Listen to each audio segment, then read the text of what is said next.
Hello everybody and welcome to the Tall Tales podcast.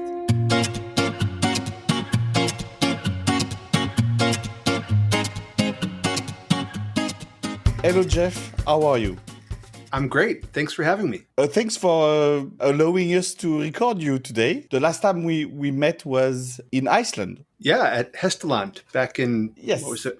Back in March. And since then, so many things happen. Even the World Championship where I think, can I say your team or the US team was represented? Yeah, the US team I think they did great. We were excited to see them. We were really proud of the performances. The rides were beautiful, harmonious. Were you on site? I was. It was Right. It was the first time that I've ever been to a competition even in Europe, let alone the World Championships, and it was amazing. It was beautiful. Yes, we will ask a question around that a bit later, but I guess the logistic was quite heavy. Oh, for the US team to get there it's a huge effort and a huge expense, but it was great to see the horses all travel so well. Great to see the performances. So Yeah.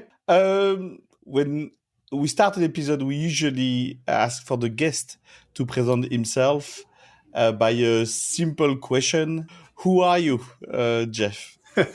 well, my name is Jeff Rose. I live just outside of Denver, Colorado, and obviously an Icelandic horse enthusiast. In my real life, for the real job, I work as an attorney. Like I imagine you and everybody else listening to this, my passion is getting to work with and ride Icelandic horses. Are you born and raised in Colorado? I'm actually from a state called Wisconsin, sort of up in the Midwest, Midwest, towards yes. the north. I grew up there and came to Colorado about 20 years ago. Right. Okay. Maybe it's a bit cliche, but the US have another kind of riding, right? You could expect from an American to ride maybe a Western or maybe classical. But how come you ride Icelandic horse? Well, my wife and I actually got into Icelandic horses through my parents. My mother stumbled on horses. She wasn't a rider. She was always afraid of horses. And we were on a trip together probably 20 years ago. And all of a sudden she sees an article in a horse magazine that says, if you're afraid of horses, try the Icelandic horse. And I remember my father looking at me, because my mother is a very eccentric person naturally. And my father just turned and looked at me and said, Icelandic horses, thank God, this is the one thing that you could not find in rural Wisconsin. And at the end of the article, the author wrote, special thanks to Dan and Barb Riva of Winter Horse Park in Eagle, Wisconsin, which was about 3 miles from where my parents lived and where I grew up. So my mother immediately goes home, contacts the Rivas at Winter Horse Park, and I think within 2 months she owned an Icelandic horse, and that got the entire family into Icelandic horses. So I mean, your father jinxed it, right? Let's be honest. Absolutely. And it couldn't have been more perfect. I still remember the look on his face thinking, thank God we're not doing this. And even he had an Icelandic horse within about 6 months of that. Oh wow! Okay, it's a full. Okay.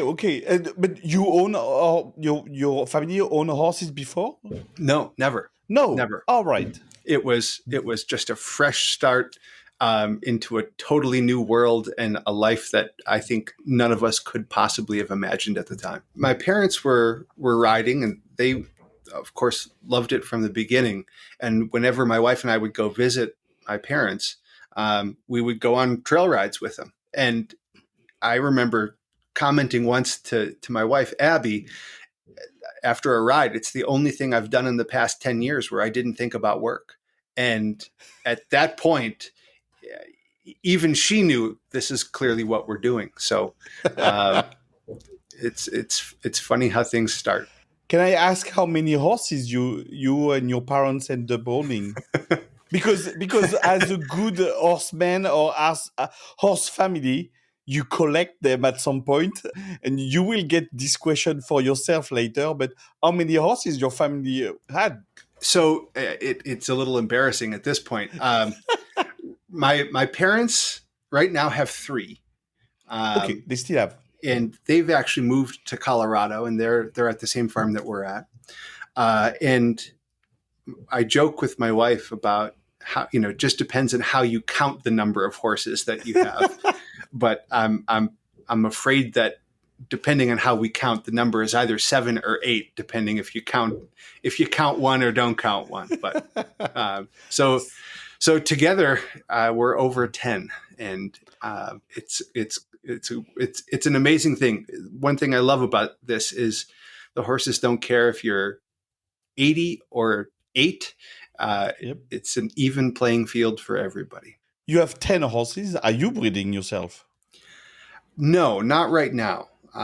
Every year we think about it a little bit more, okay. But maybe because the right now is very ominous. It's like we're thinking that maybe next year we'd like to breed one of the mares. Do you have stallions with your stallions or no? With the we don't have any stallions, and no. We're at an Icelandic horse barn that typically has about 40 horses. No stallions there, but there's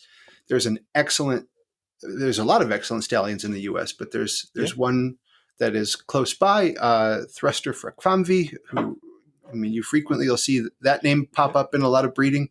And of course, Virginia Lauridsen, who's at Harmony Icelandics in Iowa, just brought over Drenger fra Kettlestöðum, who of course had a really wonderful performance on the breeding track in Switzerland at the World Championships.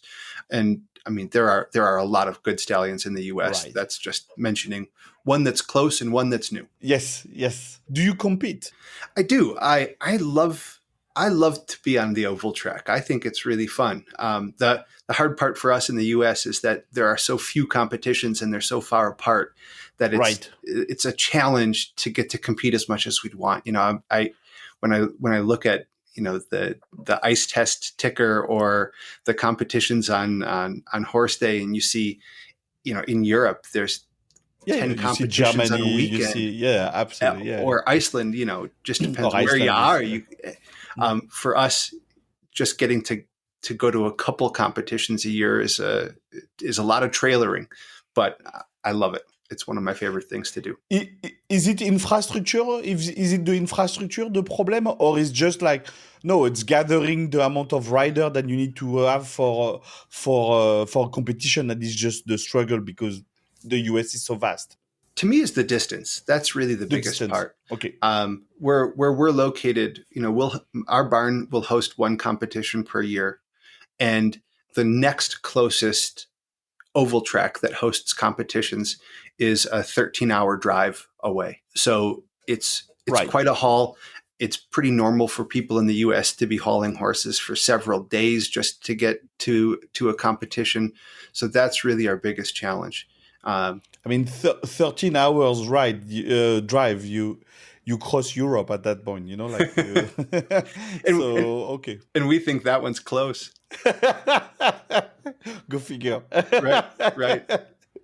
So, but you do compete? Do you have a favorite type of competition, or do you compete sport or Gelingar or? In the U.S., it's mostly sport. Sport. Okay. I have a 4-gated horse, so I just love riding. V2 and T3. Yes, those are my favorite events. Maybe there's a 5-gator in my future and can try to do that, but it's just always fun. It's fun to get together with the Icelandic horse community. And one thing I love about riding on the track, at least, I always feel like I come away from it with a much better connection with the horse. Yes, we ask always a cheeky question as a good horse owner. When is the last time you bought a horse? Should I not ask that question? Maybe I see your face. You're like, it depends. It depends who's listening. No, the last time I bought a horse would have been about. It was actually a year and a half ago. So I think I'm overdue. It's been a long time for me. Yes. Yeah. Jeff, you sleeping? Uh, Yeah, we had one guest who told us if you don't buy a horse, you produce horse. So maybe next year you will start that second part of your life. We touch upon about what is the environment in the US around Icelandic horse to understand what is your reality in the US. I think for us, there's probably Icelandic horses in most states across the U.S. So Okay, we've got a good number of horses. The U.S. Icelandic Horse Congress has just under 1,000 household members. So we've got a okay, good membership base, and it is really spread across the country. But the biggest part, as you mentioned, really pertains to where the training centers and the larger barns are located. And we have those barns in Southern California, in Oregon, in the Portland area, in the Eugene, Oregon area, in Washington State on the West Coast. There's barns in the mountain region in Colorado and Wyoming. We've got another barn that is in Iowa that is owned by Virginia Lauritsen. That's just in the western half of the U.S. Those training centers really are an important part. We've got, Winter Horse Park in Wisconsin has been always a wonderful place. A number of farms in Minnesota. Kentucky has a couple of right. big hubs there, and then we go onto the East Coast, and we'll find other training centers in the Boston area and in Vermont and in upstate New York. So there really are just these islands pocketed all over, and you can draw the lines between them, but unfortunately those lines sometimes are quite a drive between them. But the training centers where our trainers are, I think that's really the heart of the U.S. community. That's where we see the most growth in the breed. That's where we see people much more easily being introduced into the breed. It's also where the sport events typically are held. So those islands are an important part. But the U.S. in general has a really good and historic horse culture. So I've heard people in Iceland referring to the U.S. as the holy grail of Icelandic horses. We just have to figure out how to open up the popularity and the interest there. And there's a lot of potential, and it certainly is potential that we see. But the environment, I think it's really good. The climate across the U.S. changes greatly. I mean, Colorado's weather compared to the East Coast's weather, really different. But the Icelandic horses do really well here. I think it's just a matter of time before the distance between these training center islands starts to feel a little smaller. I'm curious to know, how do you stable them? Are they, for instance, in your farm, are they more in box, or they are more outside, or is there a typical way you will keep your Icelandic horses? I would say for the most part, most of the places that I'm aware of keep the horses for the most part in groups. Usually it's a gelding's paddock or a mare's paddock, and together where they can be with each other, be social, and be outside and moving around, which is what they love. Yes, they do. I know people that are keeping their Icelandic horses in box stalls, and there's such a versatile horse and such a good-natured horse that's successful too. But I think for the most part in the U.S. we see the group paddock and the group stabling more than we see the box stalls. Right. Yeah. Okay. In Sweden, you will have Lösdrift, which is open stable or open paddocks. Our horses, they're going to be soon 10 in the pack, but it's 10 Icelandic horses all together doing what horse do best: playing, pulling shoes, breaking fences, and breaking fences, and enjoying life in a herd. Yes. Yeah. How is just maybe from, I mean, I think I know, but what is the weather like in Colorado during the summer, but also during the winter? We tend to get our summers are pretty warm, but they're very dry. We're at a high elevation, so there aren't a lot of bugs. relatively low flies, and we'll see the temperature get into, it'll be into the mid 80s Fahrenheit. So that would probably be like, I don't know, 33, 34, something like that. Maybe I'm trusting you here. Yeah. So it definitely gets warm in the summer, Right. but it never gets terribly warm. There's, you hear stories about some places where it's so hot that people will only train horses in the very early morning or very Yes. light. I mean, we have to pay attention to it, but for the most part, other than just paying attention to it and making sure you're not doing something where everybody's miserable, it's a very manageable summer. We get a lot of days where the temperature in the summer is below 30 Celsius, and it's just nice, and the horses are really happy. Our winters get quite cold. We tend to get a lot of snow, but it'll come in fits. So we'll have a couple feet of snow that'll last for a week or so, and then it'll melt. Okay. And the temperature can get quite cold in the winter time, but for the most part, it's pretty temperate. We might wear a winter suit, but we still get to go out and ride without too many issues with the cold. So it's a really good climate, and it's also, I mean, the insect life is so small, and the climate is so dry that we're really lucky to not see any summer eczema or any sweet itch. Right. Yeah. You don't have that so much? No? Almost never where we are. Oh, wow. And we'll even see a lot of horses come to our area because they were struggling in other climates. Yes. And they come to a place like Colorado where it's not an issue. And we've been really lucky in the time that I've been in Icelandic horses in Colorado. I have not seen any significant summer eczema or sweet itch issues. It's pretty safe, and there's there might be one or two horses. I think in the time that I've known Icelandic horses, I've only known two horses that even need the blankets in the summer for it. So it's really quite rare out here. We invited you not because you are a resident of Colorado, though it's part of who you are, but it's also maybe if you can describe your role in the Icelandic community in the US. Sure. So I'm on the board of the US Icelandic Horse Congress. I'm the vice president of the Congress. And that's our governing organization that participates with Fife. We've got a board with members from Alaska to Colorado to Iowa to Vermont and the East Coast. So it's a pretty diverse board.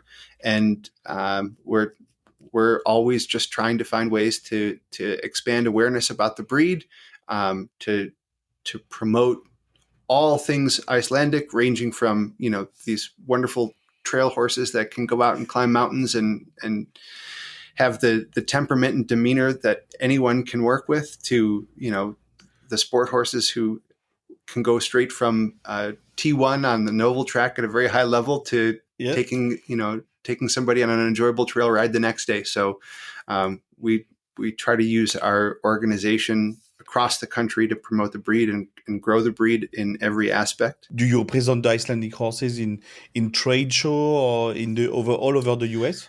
We do. Different groups of people and different major equestrian performances happen all the time. Sometimes we have what we call affiliated clubs, which are just local clubs, sort of on the Icelandic model of, we do it by region. And so we'll see a lot of the regional clubs going to their major horse events. And some of them are actually quite big. We'll see individual barns also going to the major equestrian expos. And then in the US, we also have the Knights of Iceland, which was founded by Gudmar Peterson, and now it's being run between Gudmar and Laura Benson and Carrie Brandt. And that group will often go and do their demo performances at some of the major horse events. So, and do they have ties with then the Icelandic Horse Association? Or we're a small enough community that there's always ties, whether informal or Yes. formal. Okay. Right. But a group like the Knights of Iceland, for example, that's a separate deal that's Right. not Okay. necessarily connected at all to the U.S. Icelandic Horse Congress. But then the U.S. Icelandic Horse Congress will also try to help with funding, so that when regional organizations are buying booths or Hmm? getting time to present the breed, that we try to support them as best we can. Right. Right. Yeah. Everything that promote the breed, you will be there and see if you can help send people or help with the funding. I assume. Yeah, I mean, we don't always get it right, but we are always trying to do everything we can to promote the breed and promote and support the people who are themselves promoting the breed in the U.S. Since when? Yeah. Since when you participating to it? I guess it's I've been on the board for 3 years, and so it's relatively a short period of time for me. I know that you know the first Icelandic horse stud book in the U.S. goes back to the 1960s, and we've had organizations that have been working on trying to create national databases for at this point 60 plus years. So there's right. quite a bit of history, but I just can't remember the exact date that the Uh, USIHC was formed. So if we talk to you is because you're part of the Icelandic Horse Congress, obviously, but you mentioned it at the beginning. This year you were able to go to the World Championship in Switzerland, Oh, it was amazing. It was bigger than I expected. right? The stadium is huge. It seems like it could seat, I don't know, 8 to 10,000 people. It was a beautiful venue. The organization of the event was, let's just say, to Swiss standards. It ran like a well-oiled machine. It was clean. It was beautiful. The horses looked fantastic, but just getting to see that many exceptional horses and exceptional riders at at that level and on that stage. I mean, it was incredibly inspiring. I remember watching the first horses come onto the track in T1, and I mean, it was, gave me goosebumps. It was chilling. It was incredible just to see those horses and those performances, and amazing for me to just imagine, especially the horses from Iceland or from other places. You know, 2 weeks earlier, they were on the pasture at their home farm back in Yes, Iceland, and they fly yes, across an ocean. They drive from Belgium into Switzerland, and they hit the track and they do their job in a totally new climate with new yeah. hay and new stadiums, and they just performed exceptionally. It was really impressive. I highly recommend going. Yes, yeah, yes. I think we went in Germany. I can't remember how old is it? Like 6 years maybe, or it was great to see. And a bit what you mentioned about uh, having the sense of you go there, but it's also for the community. It's so cool to see horse enthusiasts, but it's even better to have Icelandic horse enthusiasts at each corner of the venue. It was amazing. And even from a people perspective, I went not expecting to know anybody there, and you find people that you've met in Iceland or in the U.S., or like this, remotely over the internet for all of these community building reasons. And it was really fun to be a part of that community, and to feel as a part of that community. Yeah. Yes, yes. It's a bit we I mean we're lucky I guess in Europe it's closer. Those little island we have trainer, we are fortunate enough to have smaller distances between us. Um so I guess it feels less alone, but it I guess when you get there you feel like part of that community, and I think it's really cool. Yeah. any any particular memories that you will cherish for the time being from the World Championship? Oh, that's a hard one. The F1 final was Yeah. just spectacular. Pretty hard to forget those horses. But really, just just being there, being part of the community, Right. being awake too late with friends that you didn't expect to see there, listening to a band from Iceland, even those most informal parts. That's something that'll stick. And can we talk about the US team? Did you expected the results, or did you put a bar on the result?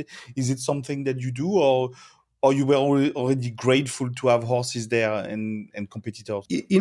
I can't speak on behalf of the individual riders, but I think that No. everybody's goal looking at the World Championships is that the horses travel there safely, that the Yes. horses Yes. can go onto the track with their riders and show harmonious performances that represent that horse and rider combination.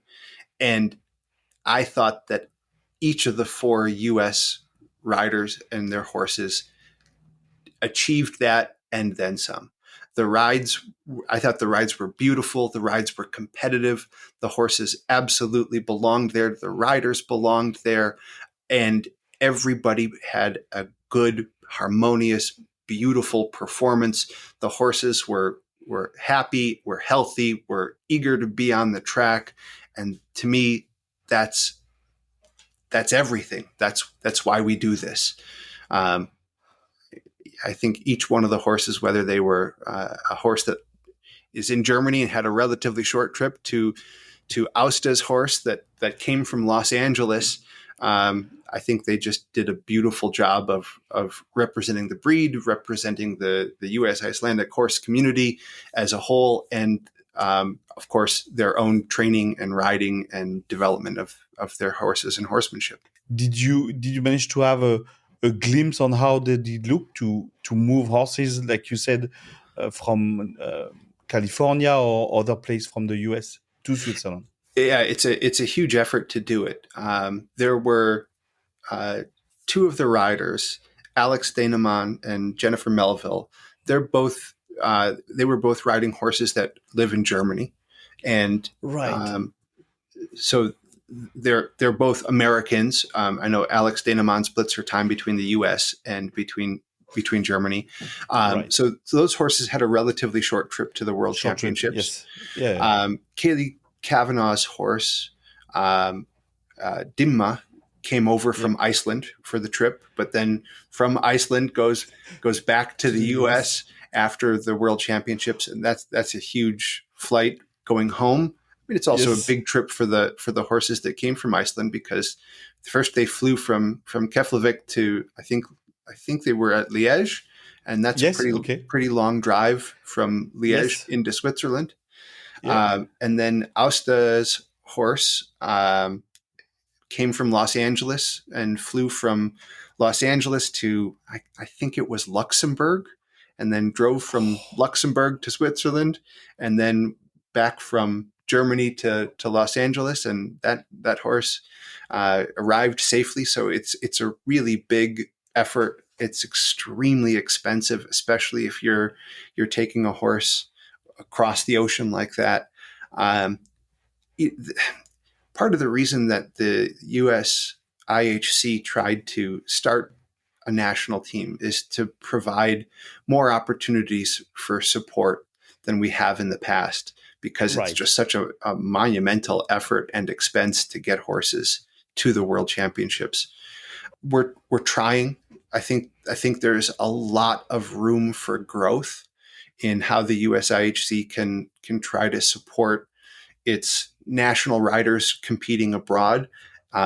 It's always tough to get there from a financial perspective, and it's Yeah. tough as an organization that has under 1,000 household memberships that are active on any year. When you look at the expense of flying horses across oceans just to compete in Europe at the World Championships, there's an imbalance there that's going to be very hard Yes. for us to get over. But I hope that we can continue to grow, and I hope that we can continue to improve the ways that we support those riders who are so passionate that they're representing the U.S. and flying horses to Europe every 2 years. So we've got a ways to go, and I hope we just keep trying to get there. It's an amazing feat to manage to pull that off. and also it just show how much passionate you, the organization, the riders are about, or passionate or serious. I don't know what is the best way to describe it. I mean, I think it really is just passionate. That's really what drives it. When you think of the expense of flying a horse from the U.S. to Europe Yeah. and back, I mean, we're talking we're talking expenses that can far exceed the cost of the horse in the first place. Yes. And people do it because they love it, because they love the relationship with the horse, because they love to compete, and because it's fun to be part of this international community. And this year in particular, it was just great to see that, horses that made these huge trips got there safe, and Yes. were able to show really who they are. And they do surprisingly well traveling these distances. Yeah, and I didn't say it before, but and performing on top of it, like horse and riders. I mean, I was looking at the marks, and I looking at them on the we were looking in AIA obviously, and like it's still performing to the some of the highest level. Like it's impressive. It showed the temperament of horse and rider both in that sense.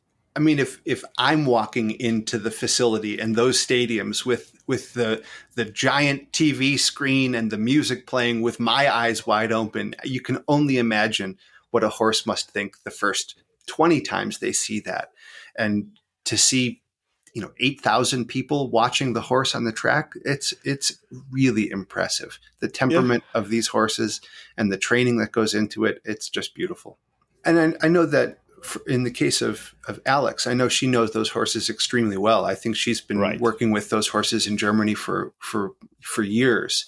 But anytime somebody is willing to go onto the oval track and be judged, both by the judges Yes. themselves, and then Yes. by whomever else might be By watching the the world, in performance, that sense. Yes. to every rider that is willing to put themselves out there like that, I think it's courageous, it's beautiful, it's intimidating. I mean, when you think about the audience at the World Championships, it's all Icelandic horse enthusiasts who are all watching every Yeah. detail of your ride in an individual program.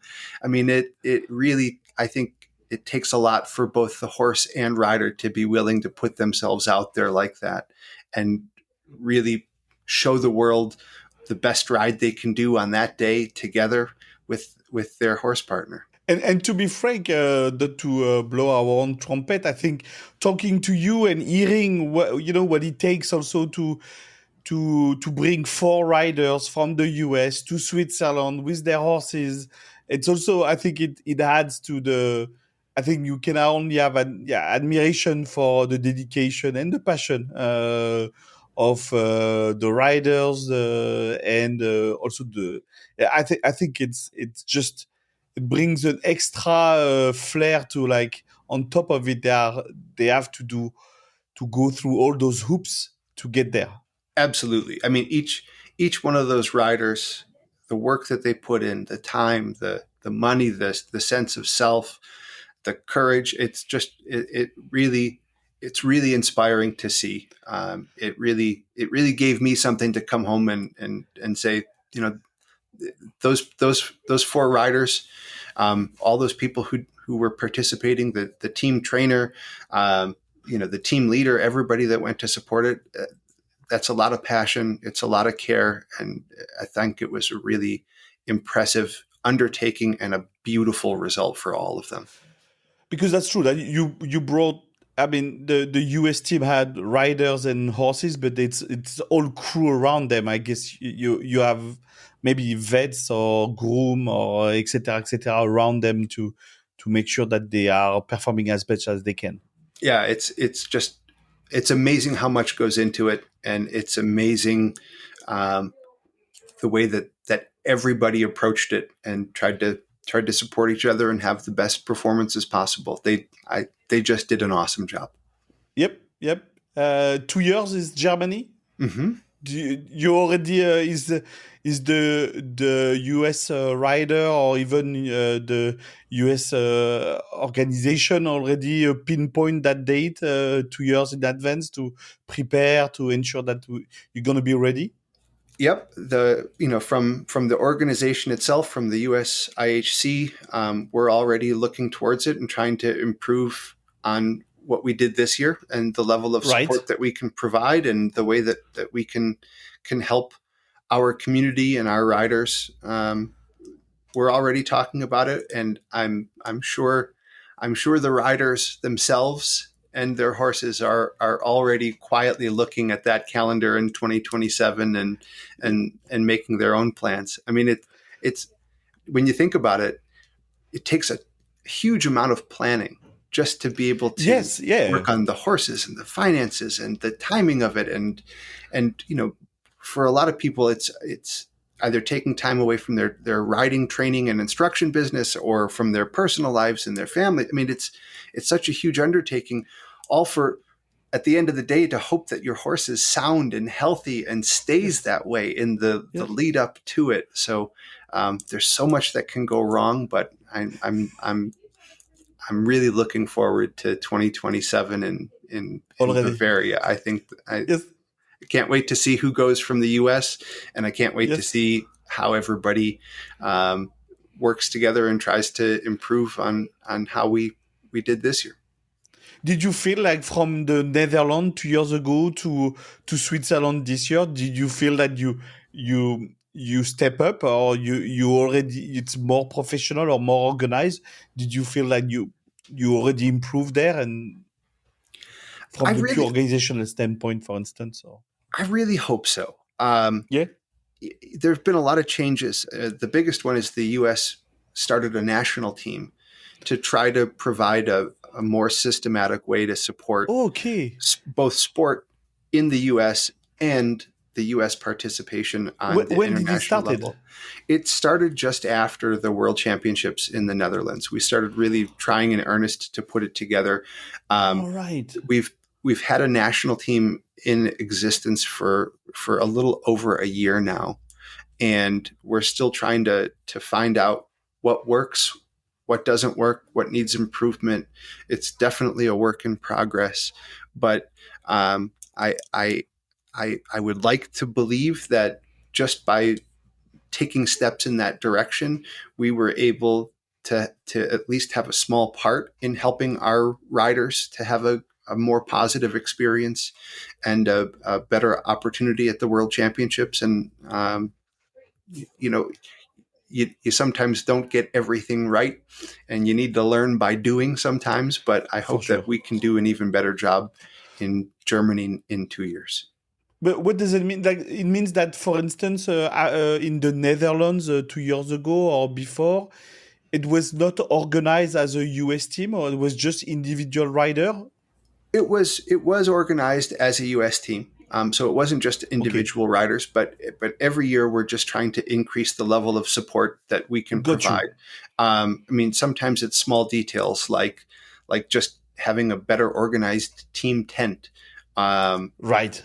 and other times it's really having an established team leader and an established team trainer that can help the riders. That was a big change for this year, and I hope that it was effective. And Right. if it wasn't, I hope that we as an organization can really look at what wasn't effective and what needs to be improved and try to improve it for a better next time. Did you look at other nation on how they organize and how they are working? Yeah, I know that a lot of people took a look at other national teams, including Iceland and Germany, and Hmm? what other groups were doing, both from an organizational standpoint and from a what we do when we go to big events like the World Championships perspective, and we tried to incorporate what we think fits the best Yes. from those other models and to use that as just a starting place in the US for a national team and hopefully more support for the long term. And is the selection of the rider was also handled by the Icelandic Horse Congress, or it's pretty straightforward because You have the best rider, and that's it. It's pretty straightforward. The organization has had qualification rules for the world Okay, championships for a long time, right, and those rules and procedures have evolved over time a bit, but there's some pretty clear guidelines of how you qualify for things like the right, world championships, what kind of scores, what kind of base level expectations exist. What's new now is the national team layer on top of it, which is right. really to try to help encourage more participation throughout the US, and build Okay, a stronger community. So that's now a part of it as well, but there's still a lot of flexibility built in.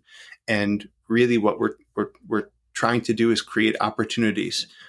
We're really excited that we've just launched a U.S. development team as well oh to wow, so younger rider or younger riders, older riders, really any rider who is at all interested in sport, oh learning okay, what sport is, whether it's somebody who is already riding in sport and is looking to get more opportunities for feedback or coaching or experience, or whether it's somebody who is looking at sport from the outside and thinking, how do I even get into this?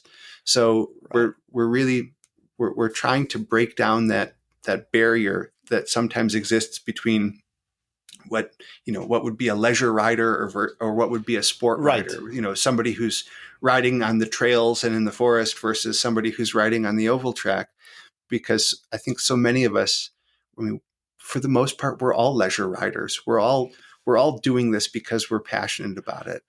And we also see that the best competition horses are also our best trail horses. And that, you know, I mean, one of the things I loved at the World Championships is watching these incredible sport horses go to cool down after their competition with a light trail ride in the forest behind the Yep. facility. And you see these fantastic horses just relaxed, cooling Yep. down. And you realize that there isn't a distinction between oval track riders or trail riders. We're Yep. we're all just Icelandic horse riders, and there's so many opportunities and so many classes, especially in the U.S., to come to the air quotes competition or sport and participate in novice classes and fun classes and learn from the people around you and participate in the community and deepen your connection with your horse, that it doesn't have to be always white breeches and the pressure of a dressage show or A something like that. dressage or yeah. Yeah, You so know, like Ariane, who was riding, or come from more classical riding, or like big horses, as we like to call them in the Icelandic world. She always told me what is one of the feat of the Icelandic horse is how powerful they are on the oval track. They are like performing, etc.